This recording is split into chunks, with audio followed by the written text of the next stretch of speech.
It's not very often I would think what my game of the year would be, but in 2021, one game stood head and shoulders above absolutely everything else that I played. It's literally the only perfect 10 that I would give this year.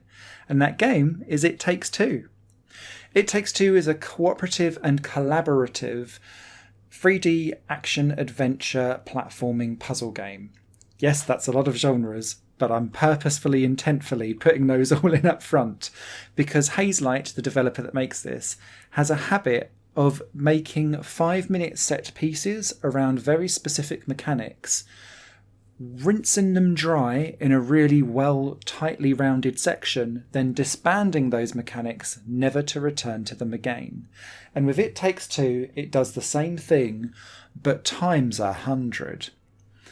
In this game, you play as two parents, May and Cody. Now, they've drifted apart and they're wanting to get a divorce, and the game opens with them telling their daughter Rose that they are getting divorced. Rose is upset, takes the two dolls of her parents that she's made and cries over them.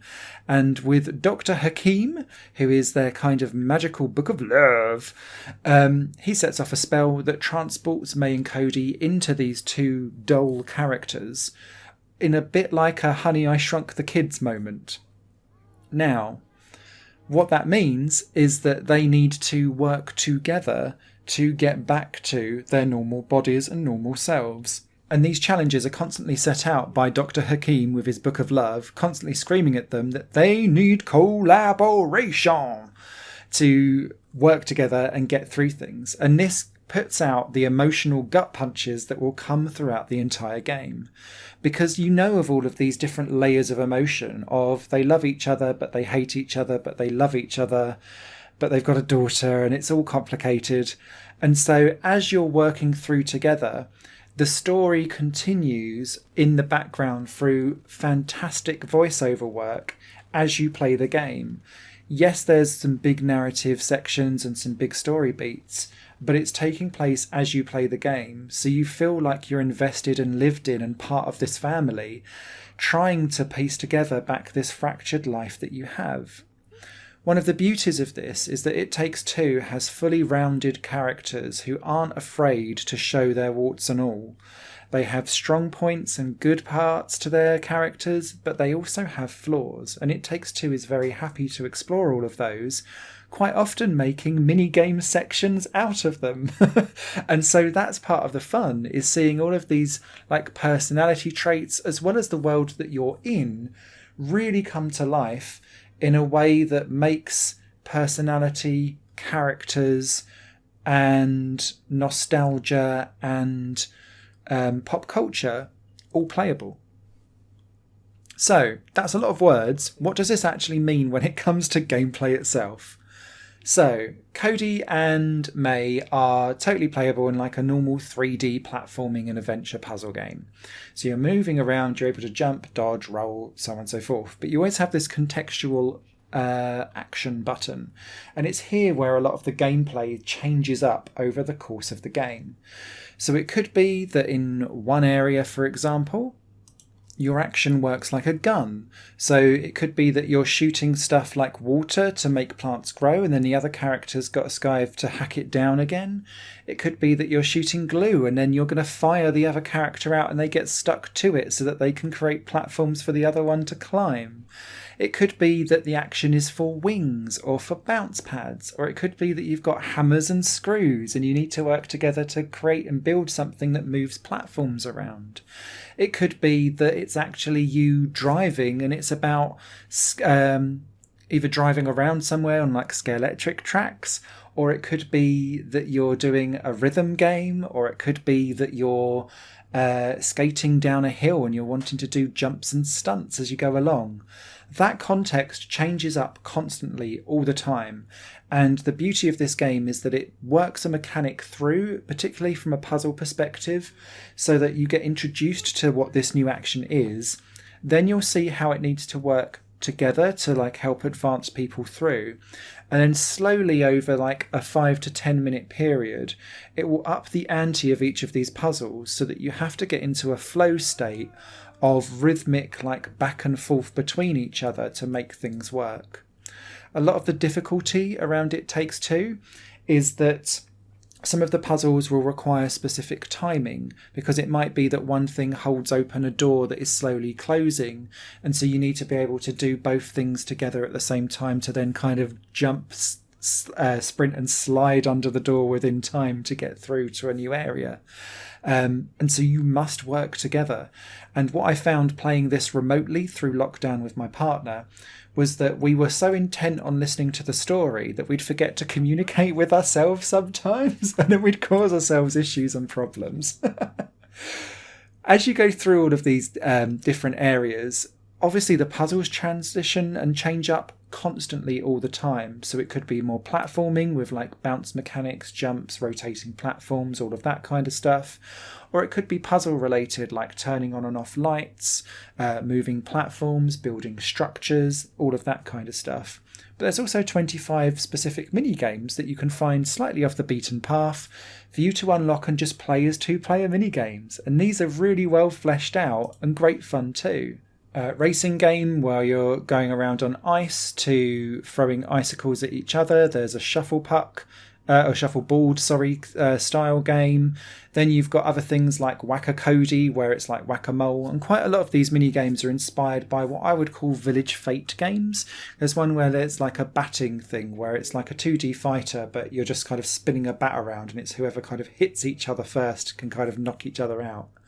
And quite a lot of them have a sadistic edge to them. And I love this because there is tons and tons and tons of voice acting just dedicated to sadistically killing each other and enjoying each other being killed.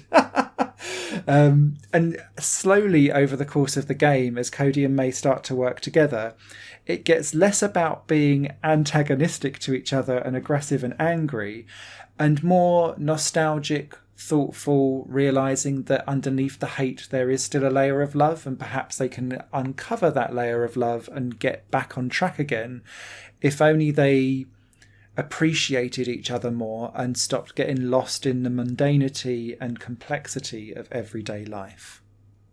What really surprised me was that all of these different puzzles, the mini games, and what I would call transitional sections, which are either quick time, like escape platforming events, or it could be like hang gliding and trying to balance each other out as you spear around the garden, or it could be riding around on a roller coaster or something like that and jumping tracks like on a mine shaft or mine cart. All of the controls feel really tight and solid. There's even like a proper 2D fighting game that takes place in here with like HP things at the top, proper Tekken Street Fighter style. It all plays really, really well, and there's no real weak link here. And so what we would find is that we would end up booting back up either the mini games or replaying sections again, because you go, oh my god, that bit was so good, and then you'd already moved into another bit and you was like, oh, but this bit's good too. So then we'd have to like dive out, have a good laugh playing the other section again. And quite often what we'd do is we'd want to like flip characters or flip roles, because quite often one person has one power up and another person has another, and so It Takes Two really lends itself well to tons of replayability, because you can play it through doing one type of role, and then you could play it through entirely again doing the other types of roles elsewhere and have a really different gaming experience, and that's superb. Not only that, as you go through the game, there is so much lived-in pop cultural references or additional extras just off the beaten path that does so much great world building. So it could be that when you're in Rose's room and you're playing with all of her toys and games, they're not real mini games, but you can just interact with them and like jump up and down, or go across like there's like a little pond and an alligator pops out and eats you if you spend too much time in there. Or there's like a pocket Simon that you can play with. And these are just little things hiding off on the side. You don't need to interact with them, but we spent hours, literally hours, just going around touching and prodding and poking everything, because so much of this game is interactive. And with that comes additional dialogue that just opens up everyday life for Cody and May as they traverse through the world. It's just inspiring and jaw-dropping to kind of just have that level of interactivity where everything you touch and poke and prod generates something. And it's so rare to come across something where you're like, oh, that wasn't interactive. And you just kind of go, never mind, what's over there? Because you don't think about it, because the game's too busy entertaining you constantly from 1 minute to the next. The last thing I want to touch on is the camera for this game, because it moves between being both characters in one screen and then going off into split screen seamlessly, but it also is really movable and not customizable, but it doesn't get stuck in awkward locations, and you can quite often see very easily where your partner is in the game, because they're illuminated kind of with a little stick, but you can also kind of glance across and see where they are in the map versus you. And quite often with 3D platforming and games specifically, the camera can sometimes make or break a game and make it really unwieldy. But I was delighted to see that I had no problems with It Takes Two's camera at all. And it was that perfect mix of following me around, but also positioning itself in a way that made sense for whatever the context was that was going on. So sometimes it made sense to not have a divide between us when you're doing like set piece events. Other times we were in totally different places in the game, and so actually it was great to see kind of, oh, you're over there, spin around, take a look at your environment, I'll spin around, let's have a look here and let's solve this puzzle together. So yeah, I'm going to stop here because everything in this game is just chef's kiss it. I adore this game. It is my biggest gaming recommendation for 2021. If you haven't bought and played this game already, I urge you to do so, because it is absolutely stunning and amazing, and it's a game that I will remember for decades to come as being a real top tier masterpiece of gaming. Higher Plane Games is part of the Higher Plane Network, a completely independent media outlet supported by people like you.